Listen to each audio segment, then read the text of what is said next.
और जो लद्दाख में तैनात है, चीन की सीमा पे तैनात है, वो आपको बताएंगे कि असली हकीकत इस समय चीन की सीमा पर क्या स्थिति, क्या पोजीशन हमारी सेना की। प्रधानमंत्री कहते हैं ना कोई आया है, ना कोई घुसा है और ना कोई आएगा, जबकि असलियत यह है कि कई हजार स्क्वायर किलोमीटर की जमीन पर चीन ने आज कब्जा कर लिया। हमारी सरकार उस चीज को मानने तक को तैयार नहीं।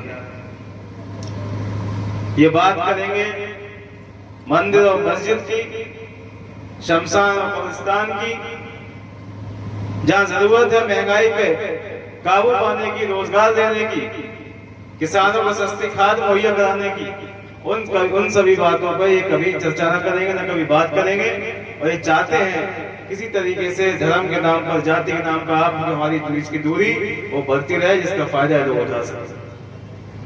लेकिन मुझे खुशी है कि इस लोकसभा चुनाव में जिस तरह माननीय राष्ट्रीय अध्यक्ष जी ने सभी समाज के लोगों को, सभी बिरादरी के लोगों को सम्मिलित करने का काम किया, प्रतिनिधित्व देने का काम किया और टिकटें दी, उत्तर प्रदेश के लोगों ने भी भरपूर समर्थन समाजवादी पार्टी का किया और समाजवादी पार्टियों से गठबंधन को बहुमत में सीटें उत्तर प्रदेश में मिली। लोगों को भरोसा नहीं होता था पहले, जब हम लोग गांव में जाते थे वोट मांगने के लिए, तो अक्सर गांव के बड़े बुजुर्ग कहते थे कि वोट तो देंगे लेकिन सरकार जो है भाजपा की बनेगी, सरकार को कोई हरा नहीं सकता।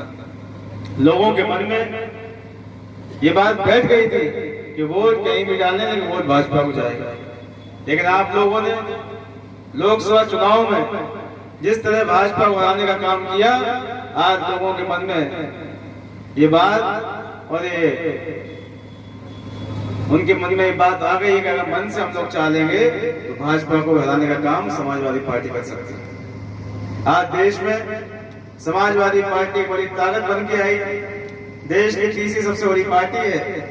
और जैसा कि राज्यपाल जी ने कहा कि अगर कहीं कोई उथल पुथल हुई तो मुख्य भूमिका में समाजवादी पार्टी इस देश में सत्ता बनाने का काम करेगी।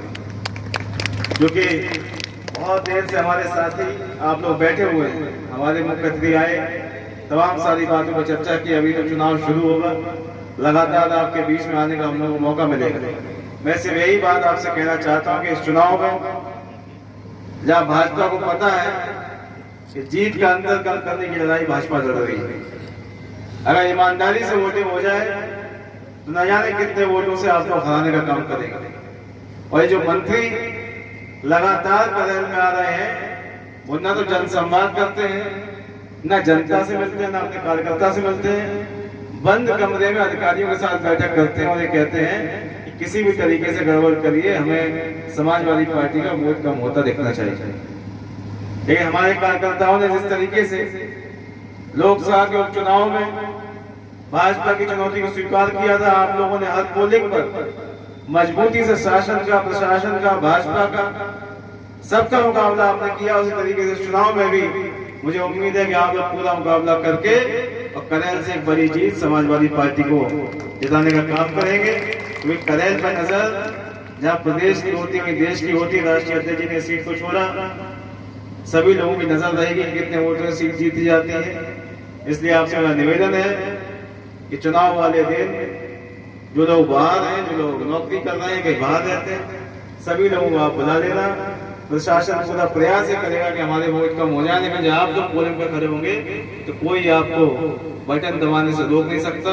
समाजवादी पार्टी को आप भारी मतों से चुनाव जिताएं। आप सभी साथियों का बहुत बहुत आभार, धन्यवाद, जय हिंद, जय श्री राम। धन्यवाद। अब मैं अध्यक्ष जी की तरफ से मास्टर जय सिंह जी से अनुरोध करूंगा, कृपया वो आभार व्यक्त करें।